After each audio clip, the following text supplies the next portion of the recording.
What's up, boys and girls? What's happening? We are live here on the Spread Love podcast. Yeah. So glad to have you here. We're here on YouTube. This is our second one here on YouTube. And we're very excited about it. So we just want to hang out with you guys for a little bit. And this is going to be all about talking to everybody about our virtual show that's happening on Valentine's Day. And I'm going to go right into it and say, Christian Dentley. Yes, sir. Tell us about how you put this together. Well, before you even say that, so Dentley Boy Productions put this together. That's yes, Christian. Sir. Yes, sir. Yes, sir. This cat is amazing. He's creative. Talk to us. All right. So I think of all of my ideas in the shower. And so I try to take showers often so I can have more ideas. Okay, cut. No. But literally, I was thinking, man, Valentine's Day is coming up, and all the guys came together to Orlando to do the Christmas show back in November of 2020. And that was our first time actually singing together, probably since the pandemic, right? Since the pandemic, that's the first time singing together. And so we did a lot of recording that day, not just for the Live from London show, but we also got some footage, we all sat around in like this living room kind of setting we staged it, and we did lots of music from our repertoire, right? And so we really didn't have a set outlet for that particular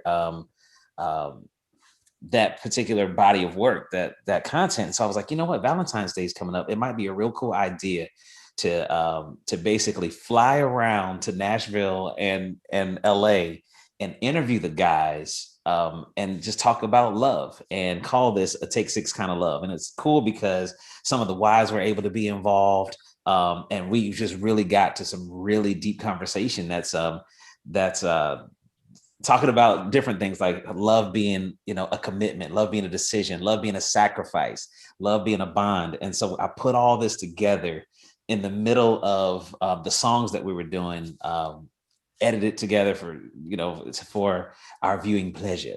So I'm really excited. And the footage that we're going to be able to show tonight, this is exclusive footage. When I say exclusive, this is not, we had so much content. I filmed so much content from all the guys involved that not everything could make the actual show. So what you guys are going to see tonight is footage that's not even on the final edit. So this is exclusive Take Six behind the scenes. What up? I love it. I'm excited. Christian, why are we all playing? Let's just skip to Claude's segment. We're all waiting for Claude's segment. What did Claude say? Who are we kidding? We got the married guy. Come on, man. Unmarried. Come on, man. We know good and well. Humbug. That's what I said. Unfiltered. His segment was pretty interesting. I would honestly say. And he calls himself the Love Doctor. Wait, did I say that? You're lying. I'm not. Tape don't lie, bro. Did I say doctor? Did I say that foolishness? Tape don't lie, brother. I said love physician, didn't I? You were doing like this. The Love Doctor. I hope you cut that junk out. Oh no. Nope. That's what we're going for right now. Unfiltered. Listen, man. Claude got to talking about relationships. I was like, roll tape, baby. Oh man, the only one who's never been married. Wah, wah, wah, wah. Dude, it's you guys do not want to miss this show. It airs it's Sunday. So where can they find it? They can find it. Go to mandolin.com, or can I get it from take6.com? Can I get the information on take6.com? It's on all of our social media pages. You guys do not want to miss the conversations that took place about a Take Six kind of love this Sunday, 7:00 Eastern. You don't want to miss it. Get your tickets now. And we're going to be in the chat room afterwards to talk to you guys about some of the conversations that went down. You know what I'm saying? No. From the Love Doctor. Actually, admit to what we said. So why don't we play it? Yeah, let's go. You know what? Let's do it. Yeah, let's take a look at some of the outtakes. So it's not outtakes, but this is some of the footage that was not able to make the actual edit. So bloopers. Yeah, right. Now this is all really good and deep stuff. So get ready, because we talk about love and it goes deep. Good and deep. it is so critical that you realize that it's not just a feeling that comes and goes. There are going to be times that you don't feel like you are in love. But because you made that choice early on, that decision, you're going to stay true to it. You're going to stick with it and see it through. You have to choose the understanding that love works. You can't give back to somebody the malevolence that they give to you, or else you're no different. You have to decide for yourself that love works. And when you can understand that outside of your relationship, the same thing happens in your relationship. When you get to those points where you're in a disagreement, what do? Do you just argue it down? Or do you take the low road because you know love works? If you don't know what self-care looks like, you're not really gonna know how to take care of somebody else. So the first step is really in learning how to take care of yourself. And you take calculated risks to care for yourself. I honestly think Adria sacrificed more because of my life situation. I had been married. I had 3 children as a single man. And so I was used to the sacrificing for that family unit. I don't have a choice. That was my family. Coming last and all those kind of things. She made the decision to step into my life with me and take on those same sacrifices. You know, when I'm paying child support and I'm a little short, she had to kick in, all that kind of stuff. Had nothing to do with what happened, but she jumped in there. There are always going to be parts of your character, parts of your being, parts of who you have been all your life that can cloud your decision-making process, especially when it comes to love, when it comes to commitment and all of those things. So you have to say to yourself, you know, can I get out of the way of this? You know, who it is I have been, who it is that has at times made my decision-making process bogged down, you know? So you have to be intentional and say, am I ready for this? Am I ready to be something that I possibly have never been and have never allowed myself to be immersed in? And that's why I use that word. You have to literally say, this is going to be my being. When we talk about love being a commitment, I think that it's different than love being a decision. I feel like you can make a decision that you want to go to the gym 3 times a week, right? That's your decision. I've decided I'm gonna be more healthy. I'm gonna pay more attention to what I eat. You know, it's the first of the year, January, you know, first Monday in January, I'm starting this whole journey, and that's your decision. But when what you feel conflicts with the decision that you make, now we're gonna find out what you're committed to. We're gonna find out if you're committed to the decision that you made or if you're committed to your feelings. And so a lot of people right there in that space, they lose it. The decision that they made to love is not coupled with their commitment to the decision. Because I can decide right now that I want to, you know, be together forever. But if I'm not committed to that decision, once we get into a hot spot, I'm out. Ooh-wee. That's what. Run back to Claude part. No, I'm playing. Nah, that's good stuff, man. Bro. Dude. So Vin, who's driving right now, you can hear us and everything? I can hear you. So I just want to ask this question, because watching that little clip right then and seeing you and Adria together, and I've known you forever, what did it feel like answering some of those questions in front of your current wife in this amazing relationship you're in? Well, you know, the beauty of second time around is all the cards are on the table. Your eyes are wide open going into it. So there's really not much that I ever say to her that, you know, that she has not heard before. And that's the beauty, you know. Another thing is that you start out as friends and you get all of those conversations out and you say, here, this is what I'm bringing to the table. And, you know, I got some great stuff about me, but I also have my stuff about me. And when you come in with that kind of understanding, it's a very cool partnership. But yeah, it's She's not perfect, but Adria is perfect for me. Ooh, come on now. Did you put that in the video? That's in the video. Edit it in, baby. Edit that mess in. That's it. Right. From the Zoom. Man. Yeah. Joey. I just want to, so let's be real here. Some of you guys are on your second time around. Most of you guys are on your second time around. Right. Everybody here. More or less. I was trying to be gentle with it. What did these conversations feel like for you? Valentine's Day conversation for the world to see and whatnot. Second time around, you're having this conversation. Yeah, I don't have a problem being real about what this second time around actually represented. The interesting thing was, and I'll be transparent here, in the filming of this, Tina was supposed to be there, but her mother got COVID. She's a health a nursing home administrator.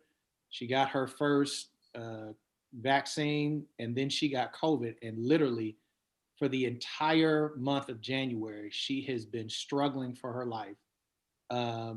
And pretty much they declared it like, okay, you all can come and see her for the last time. And that was the Monday before the last. So when I had to come and fly in back to Nashville, or to drive back to Nashville, it was literally to drive there, drop off the rent-a-car, do this interview, and turn back around and go back. She was supposed to be in there. Just like Vince said, she had to step into the world that I was running in already, and then make that commitment on the fly. It almost seems like on the fly. And here's the interesting thing. She had gone through a traumatic time before while we were dating. I had come back from Japan, and she really needed me to come up to be with her in Maryland. But my daughter hadn't seen me since I had been gone. And having freshly come out of a divorce, my mind was just trained to go straight to my daughter because I've just been in this vicious protective mode, and I had to learn how to come out of that mode so that I can be there for Tina. So when this happened, it was like, oh man, this is my second chance, man. I have to be here for Tina. At first, I didn't know how to do it. I didn't know how to balance being there for my daughter and then being here for Tina. But here is my opportunity to be here in her time of need. I cannot screw this one up. So even the definition of what love looks like, what that sacrifice looks like, it literally was drive 10 hours from Maryland, do this interview, cover her, and then turn around and drive 10 hours back. It's like, I have no problem this second time really just being honest and being like, look, this is Joey, this is his screw ups, this is the good side. And she chose to take it all. She chose to step into all of that. And that's why it makes her sacrifice more amazing than anything that I would have been able to do. So. Yeah, that was one of the most compelling parts of the entire filming process, because we had conversations about when we were going to make this happen.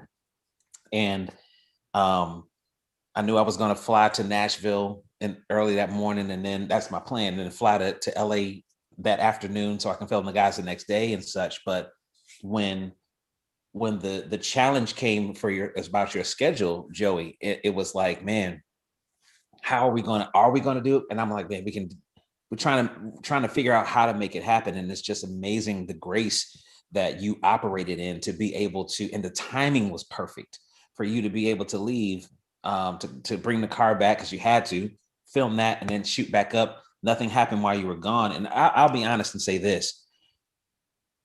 We talk about faith, in churches and stuff like that or whatever. But one of the things that I said when we accepted our Hall of Fame speech award was, I learned faith by being a part of this group. Because when you have to step away and trust God to take care of your family, when you got to do what you got to do, those kind of moments, we've heard these things, but then when you live those things, and I watched you live it while right there in that interview, and to go back and to continue to stand in faith and beside your wife, dude, that was amazing. It was very y'all compelling. don't know how many times we called it off in the couple of days leading up. Like, oh, I'm sorry, man, I can't do it. Every time we would commit to doing it, then her mother would take a downturn, and it's like, I can't do this, man, or we'll have to reschedule. And we finally was like, okay, let's just do this. But while we were driving back, she took another downturn, and it's like, I was like, oh crap, I'm out here on the road. Let me get back at, that's some of what went into the drama behind all this. And Christian was like a trooper, man. He's like, look, man, do what you have to do. We'll adjust however we need to. And then he stepped behind the camera and started making magic happen. So it was excellent. You're an amazing dude, Christian Denley. Listen, man, I'm grateful for the opportunity. Got to give a shout out back in the day to, we may all have forgotten this. It just came back to my mind. I don't know if we've ever mentioned this before, but when we were we were doing our photo shoot for Join the Band, we got some bad news that from Mark and Sherry. Mark, I don't want to be too specific, but we made the decision, well, this is a wrap. This isn't going to happen right now. And Mark said, no, we're here. I'll buckle down, do what we got to do, and film the shoot. And I remember a couple of us looked at each other in the eye like, wow, okay. And we finished that photo shoot with bad stuff happening in the background, that happened in the background. And Mark, I don't know if you know this either, but that night we wrote Over the Hill Is Home, or the next night we wrote Over the Hill Is Home as a tribute to you. Did not know and what you came through. Yep. That was in tribute to what you came through. That song was written for you. Wow. You've gotten that exclusively on this.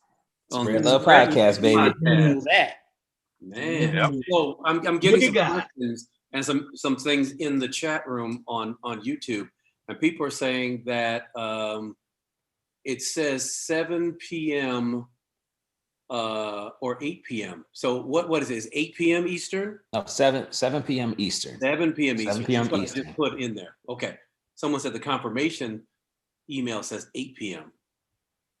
Got to figure out where they. No, it's definitely 7 p.m. We just put the link up there in the chat. So hopefully everybody can click on that. 6 Central. I guess that's 4. That'd be 4. Pacific? That's good, Joey. That's good. That's good. That's good. Yeah, this was really good. You know what, Claude, man, it was interesting talking to you, actually. You were the last of the Mohicans, right? Because I got with you right before flying back to Orlando. And what was it like for you knowing that you were going to be involved in this conversation? And you're the only single guy. What was that like for you? Here's a funny thing. I almost called you privately to be like, yo, KD, why don't you know? Why don't you let me out of this? Why don't you figure something out? Right. Hey, can I talk about something else? I'm not really, But then I was like, man, you know what? It's not like I don't know, So we all know what we should be doing. We know what love is. We know what relationship is. I mean, we're in a love relationship, this group. It's true. That's the only way that we've been able to do this for 30 plus years. That means there's ups, there's downs, there's ugly, there's pretty, there's all these things. And it's a commitment, man. So if you can't do this, so I can talk about anything as far as that's related because it's all the same thing. Well, not all the same thing, but Come on, love doctor. Come on, man. Come on, love doctor. Come I mean, but on. to be honest with you, I mean, listen, you and I said this.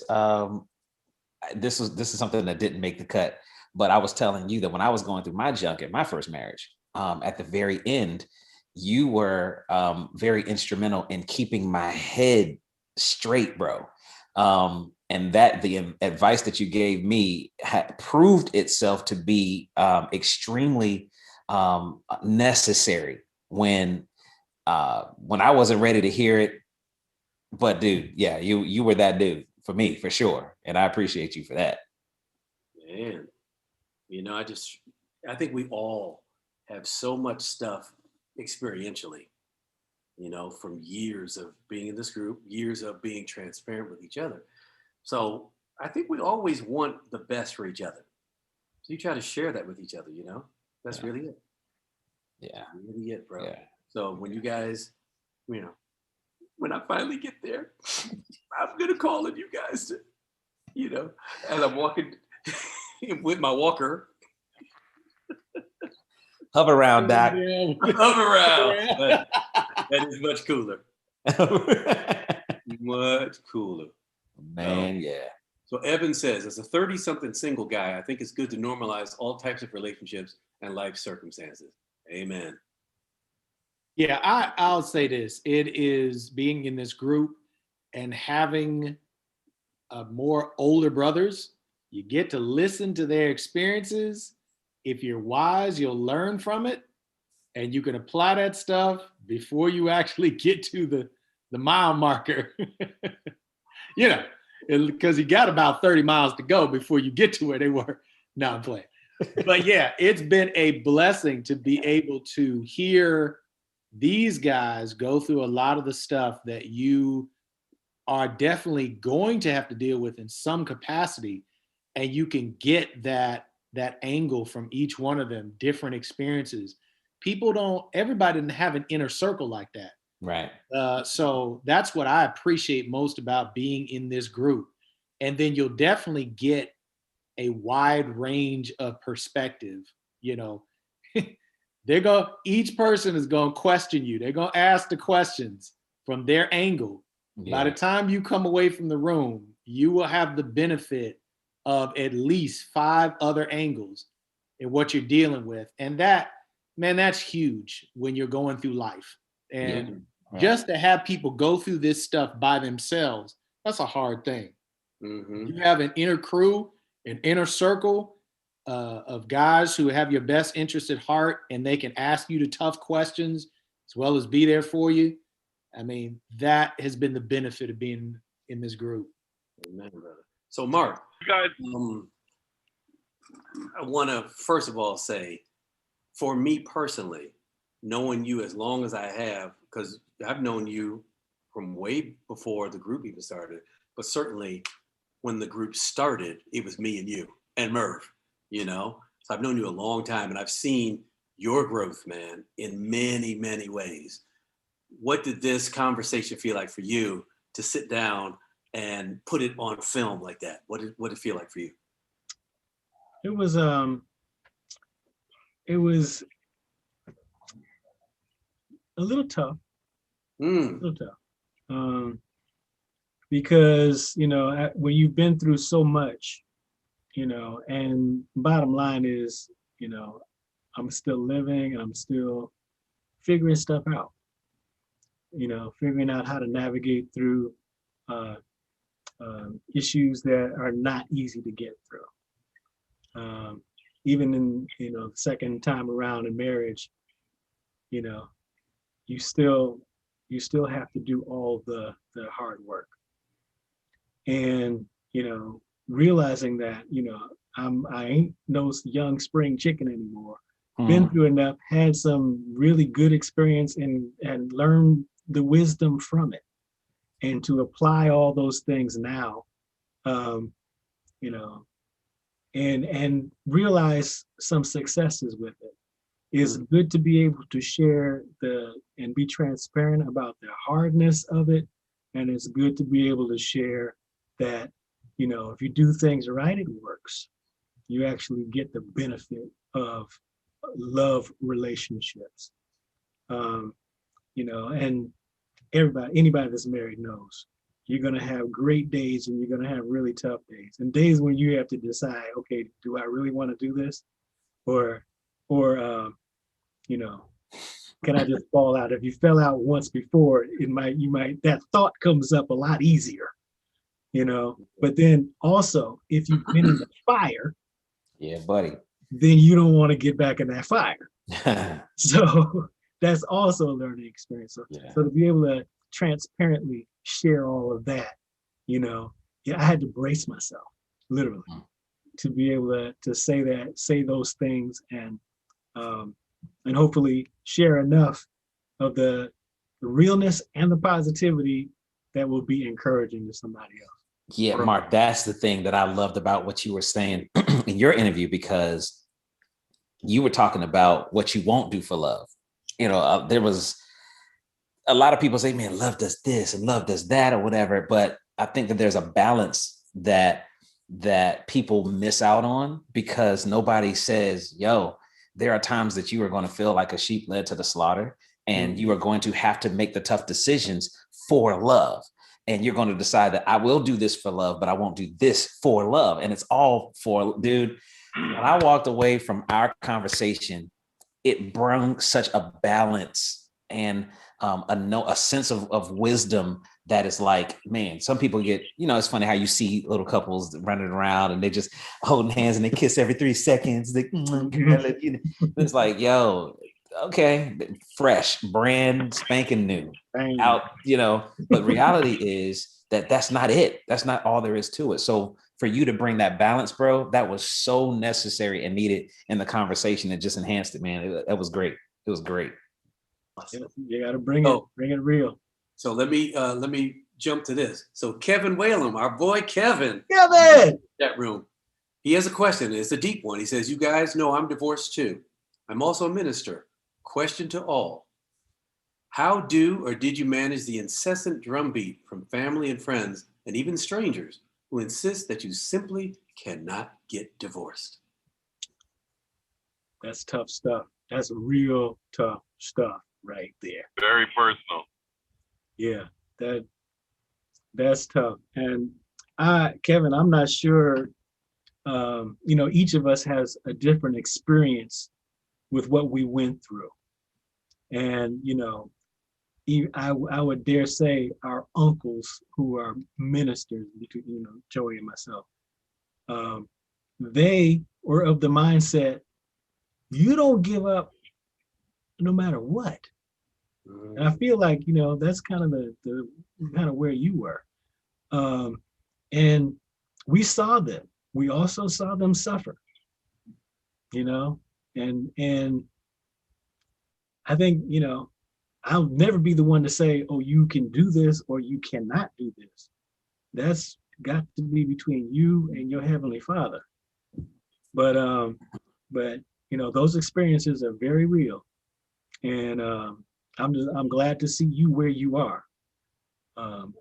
I've seen you smile since all of that, and that means the world to me. So, hey, keep doing what you're doing. Let God lead you.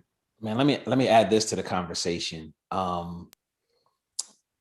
The interesting thing for me and from my perspective is this: the people that were saying to me that, you can't give up and you got to such and such, they were only talking to me. They never talked to the other party. So they were talking to the one that they knew had ears to hear, but the person that had closed off all listening, all reason, all wisdom, and shut herself out, they wouldn't talk to her.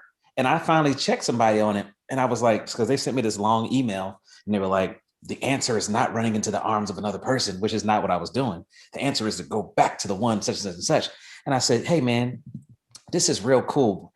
Do you want her email address to send her an email as well? Or are you only talking to me? Because if you don't have a balance on both sides of the story, then you don't know that there's no way for you to know from the outside looking in and talking to the one party who was fighting for his marriage that the other heart was cold and stone. There comes a point that, as far as you're talking about the rhythm of the beat of You can't give up. You can't give up. I didn't want to give up, but what do you do when the other person not only has given up, but there's no coming back. So my thing was, I had to, just like Mark said, I had counsel, talked to believers. I talked to like, again, my Heavenly Father, myself, and the peace that came along with making the decision to refuse, like Joey says, I refuse to live in dysfunction. I can't do this. And that was another big help. Talking to people who had been through it. We all know people that are married just for marriage's sake. And it's like, is that really, is this life? Is this living? That's not living. And so people can say what they want, but I took occasion against people who would talk to me and would never talk to the other party because they knew she wasn't going to listen. Well, interesting that the question that you raise right now is going to take you past people's opinion, really to just what they said, straight to the throne of God. Because those kind of questions can only be answered, like he said, between you and your Heavenly Father. And what it'll do is it'll push you past that stigma of what everybody else says and what everybody else thinks. And literally you will walk the path, you and your shepherd. And then between you and him, you have to come to a point where while you hear what everybody's saying, you've got to walk that path between you and him. And the truth is between you and him. And you have to keep walking there. One thing that he did say was talking about, I will not stand for dysfunction. It required doing everything in my power to bring health to my relationship. Correct. That is my commitment then. It was then. That is my commitment here. Even stuff that does not feel good, but is necessary for the health of your relationship. That kind of functionality is I've learned that's what God is about. Interesting that during this year and having to redefine what we do, I learned who my target audience is. My target audience is recovering divorcees. And I've just begun a Facebook group in support of recovering divorcees for this same reason. They have to have a place to be able to talk about these kind of subjects, to be able to get stuff off of their chest, to be able to hear what healthy principles look like, because all of this is part of love.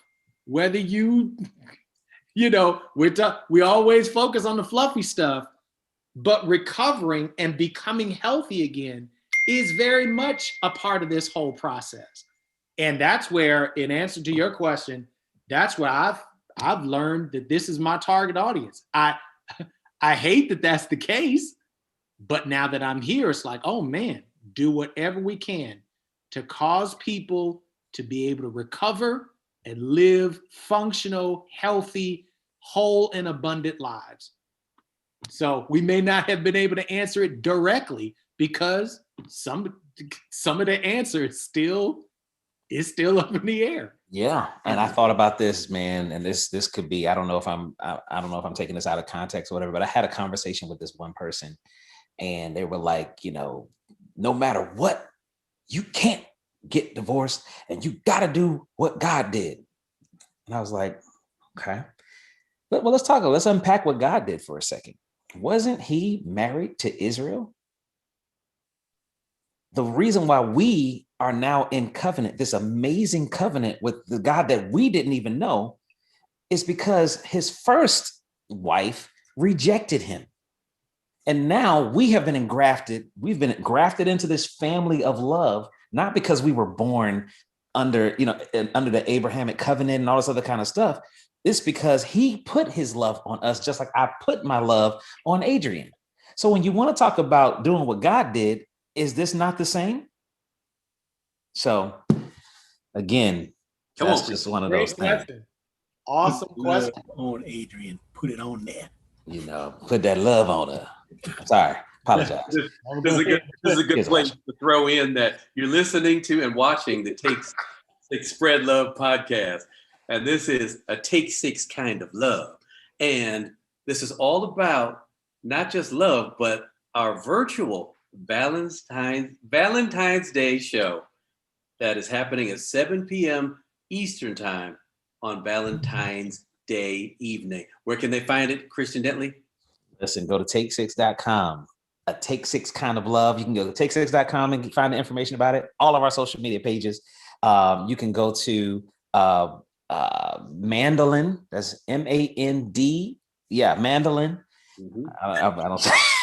Also, while you're over there stuttering, the link is in the bio below. Yeah, go to the bio. The link's in the bio. Right now, click on the link right there by the bio, and you can purchase tickets. Links in the bio. You can be right And there. for clarity, it will begin at 7 Eastern, 6 Central, 4 Pacific. So wherever you live, if you can kind of gauge that construct right there and fall where you fall.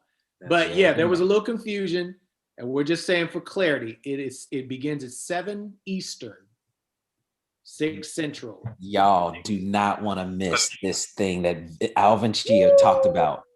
Oh. And while you're down there in the bio, leave us a like, and don't forget to subscribe, please. We're building this platform here, and we love having you with us, and we want to see you each week. And don't forget, we want to talk to you afterwards. Yes. Yes. Want to have Yeah, conversations. Think. VIP, baby. After the virtual show, not after this. No, don't talk to us after this show. And remember to make sure you tune in, because at one point in his segment, Claude sheds a tear. We out. Anybody who knows me knows that that's not rare. Not rare.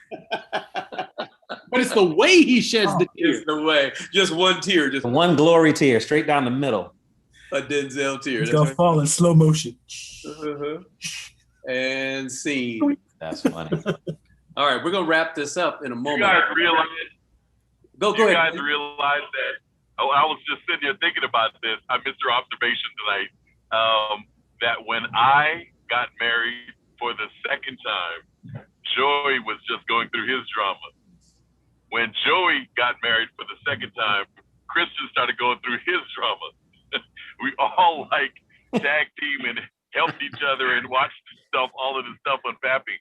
But I gotta brag on you guys right quick.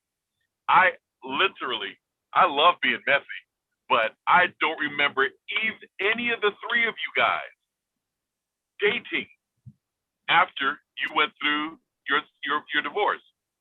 Not any of you. Next thing I know, I got the call that you were either engaged or marrying your current wife. That's true. I didn't even get a chance to mess with you all. You guys were serious. Which spoke to the level. I'm proud of you. The second now, time. I can't say that about myself, but I was about to ask, Vin. I was like, no. I didn't include myself with them. I'm saying you all.